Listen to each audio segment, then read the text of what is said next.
Dans un monde rempli de connexions numériques et d'interactions sociales constantes, l'idée de la solitude peut sembler terrifiante ou même indésirable. Cependant, des figures comme Carl Jung nous ont alertés sur les dangers de cette condition et sa capacité à devenir addictive. Mais que diriez-vous si je vous disais que la solitude peut être plus qu'un simple état d'isolement?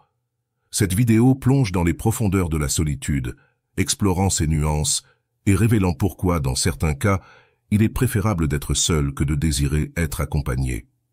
Tout au long de ce voyage, nous examinerons les réflexions de penseurs tels que Jung, Rousseau et Nietzsche, déchiffrant les mystères et les avantages de la solitude. Préparez-vous à remettre en question vos propres idées préconçues et à découvrir le pouvoir transformateur de l'authenticité qui se trouve dans la tranquillité solitaire.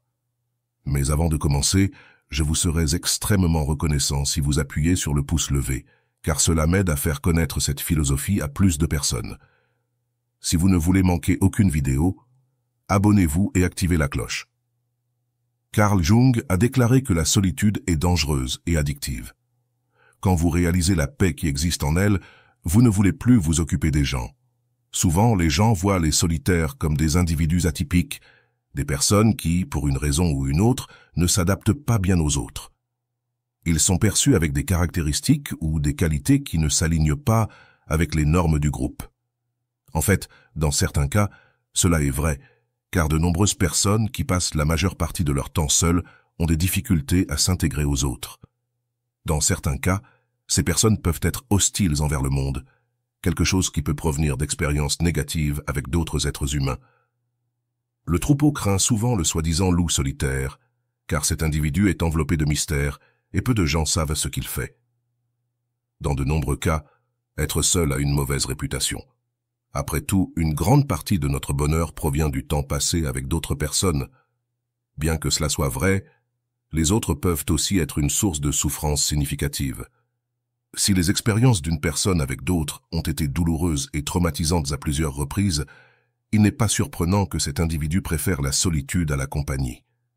Cette vidéo explore la nature de la solitude, ce que Carl Jung et d'autres penseurs en ont dit et pourquoi, dans de nombreux cas, il est préférable d'être seul que de désirer être accompagné. Imaginez vous réveiller seul, sauter du lit, aller à la cuisine et ouvrir le réfrigérateur. Tout ce qui s'y trouve vous appartient. Il en va de même pour le reste de votre espace. Vous l'avez organisé à votre goût, sans faire de concessions. Dans vos appartements, vous pouvez faire ce que vous voulez quand vous voulez, sans tenir compte des préférences de quiconque. Vous êtes le souverain absolu de votre espace de vie et vous appréciez cette liberté unique et irremplaçable. Derrière des portes closes, la solitude est douce.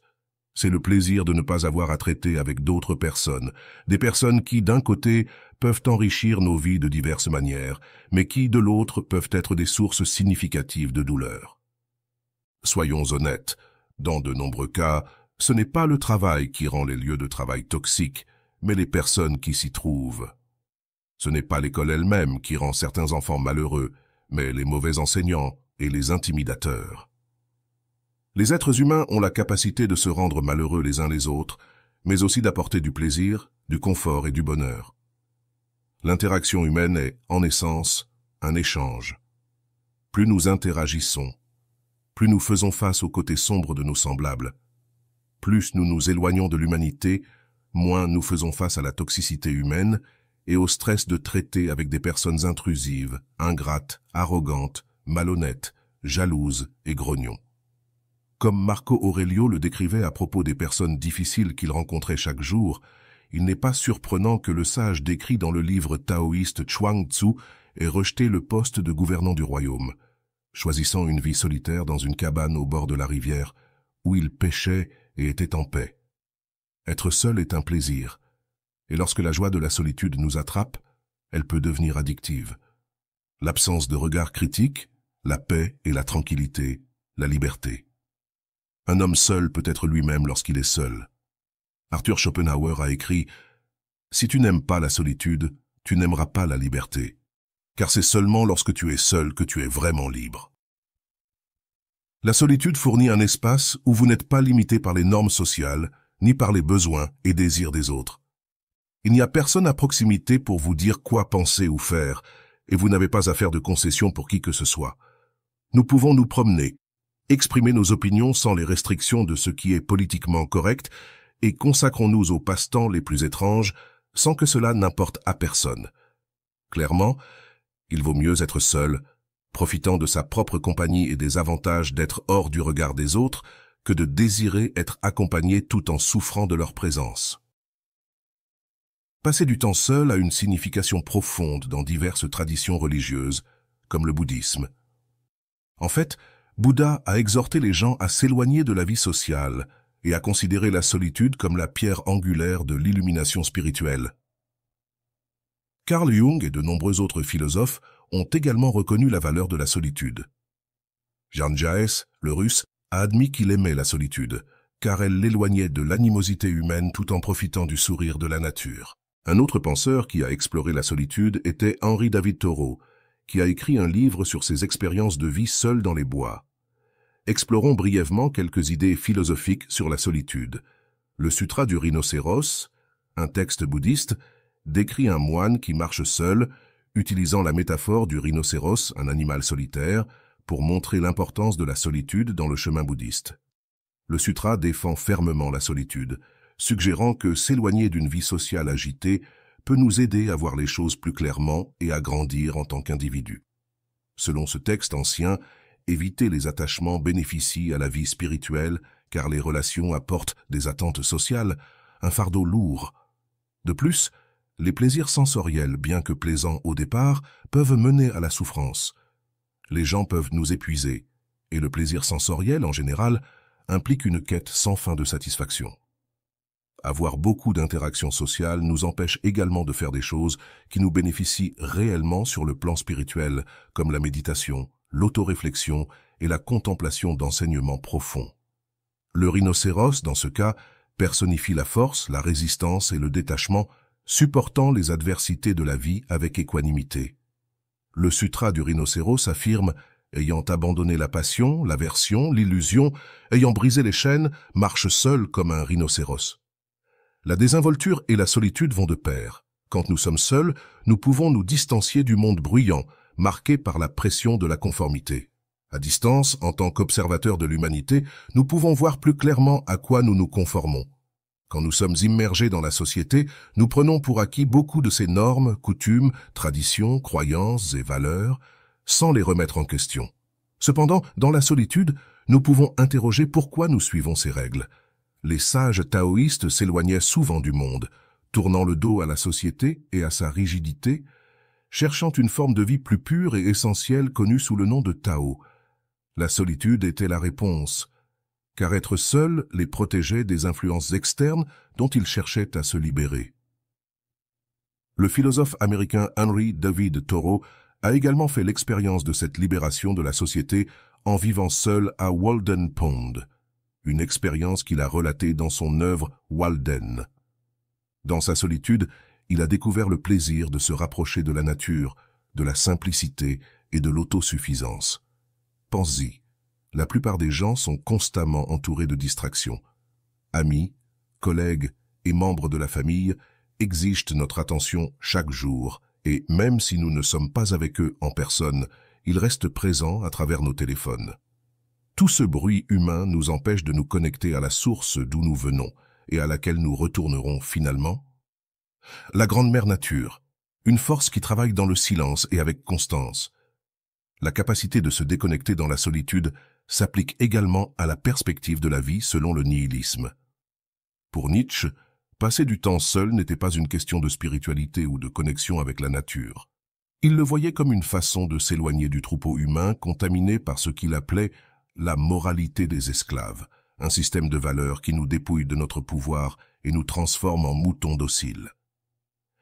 Nietzsche critiquait également les pasteurs et leur moralité, car il les voyait comme faisant partie du même système d'oppression et de soumission. Pour lui, la solitude permettait de transcender ce système, en créant de nouvelles valeurs individuelles au-delà de la structure conventionnelle.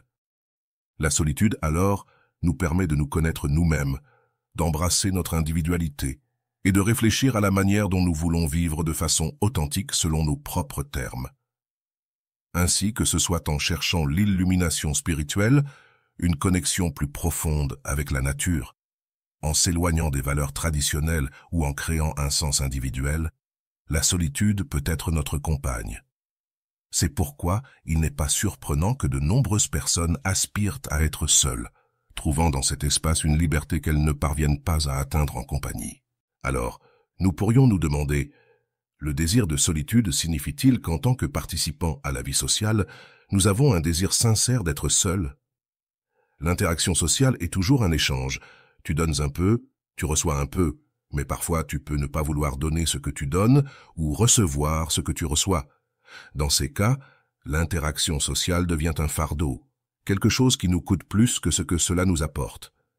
Une relation intime peut être très enrichissante et une opportunité de croissance personnelle, mais elle nous prive aussi de la liberté d'être célibataire et de profiter de la paix de ne pas avoir à considérer constamment une autre personne. D'un autre côté, une vie sociale active peut être très amusante, mais plus nous socialisons, moins de temps nous avons pour des pratiques comme la méditation et la croissance spirituelle. Comme le décrit l'extrait du rhinocéros, faire partie d'un groupe ou d'un système de croyances nous procure soutien, sens et communauté, mais souvent au détriment de notre authenticité et de notre individualité, des qualités célébrées par des philosophes comme Emerson et Nietzsche. Être impliqué avec l'humanité en général peut être bénéfique à bien des égards, mais cela peut aussi se faire au détriment de notre connexion avec la nature, quelque chose que les sages taoïstes et le philosophe Thoreau valorisaient profondément. L'interaction sociale a un prix, et parfois ce prix est très élevé. Cependant, la solitude a aussi un coût, surtout quand elle est excessive et indésirable. Pour certains, passer trop de temps loin des gens peut être nuisible, et l'isolement est un problème croissant. Certaines personnes désirent l'interaction sociale, mais ont des difficultés à la réaliser. Ainsi, oui, il est préférable d'être seul que de désirer être accompagné, mais il est également préférable de ne pas être seul que de désirer ne pas l'être. Il existe un équilibre que nous devons trouver, et ce n'est pas quelque chose de statique. Cela dépend de qui nous sommes, de notre situation de vie et de nos besoins à un moment donné. Atteindre cet équilibre nécessite une auto-réflexion quotidienne. Nous demander ce que nous voulons et ce dont nous avons besoin maintenant. Nous ne traitons pas avec des absolus. Mon désir de solitude change constamment, tout comme mon désir d'interaction sociale. Cette auto-exploration continue m'aide à équilibrer solitude et compagnie. Plus je reste fidèle à moi-même, plus mes relations avec moi-même et avec les autres deviennent saines. Être seul n'est pas toujours agréable, mais il n'est pas non plus sain d'être entouré de gens et de désirer être seul. Changer la situation nécessite du courage. En ce qui concerne la solitude, il faut du courage pour admettre que la situation actuelle n'est pas satisfaisante et pour agir afin de sortir de notre zone de confort. Il est également nécessaire de reconnaître quand nous avons besoin de temps seul, en nous éloignant de la vie sociale, même si ce n'est que temporairement. Dans certains cas, cela implique d'admettre que les personnes qui nous entourent causent plus de mal que de bien, surtout dans des situations d'abus. Parfois, suivre l'appel à la solitude, ou au moins se séparer de l'agresseur, peut être la meilleure chose à faire. La question est de savoir si nous sommes prêts et capables de nous éloigner. Malheureusement, de nombreuses personnes ont peur d'être seules. Mais qu'y a-t-il à craindre si nos besoins fondamentaux, alimentation, abri et sécurité sont satisfaits? Apprendre à se sentir à l'aise et heureux dans la solitude réduit l'attachement aux autres, diminue le pouvoir qu'ils ont sur nous et facilite l'éloignement des personnes toxiques ou abusives. Il vaut mieux être seul que de désirer être accompagné, car dans la solitude, nous trouvons une force que nous pensions souvent devoir chercher chez les autres. J'espère que cette vidéo a été une expérience enrichissante, t'aidant à explorer le fascinant monde de la solitude et ses multiples facettes. Si tu as apprécié le contenu et trouvé de la valeur dans nos réflexions, je t'invite à laisser un like, à t'abonner pour plus de contenus similaires et à partager tes pensées dans les commentaires. Ton soutien compte beaucoup et nous permet de continuer à explorer des sujets profonds comme celui-ci. À la prochaine.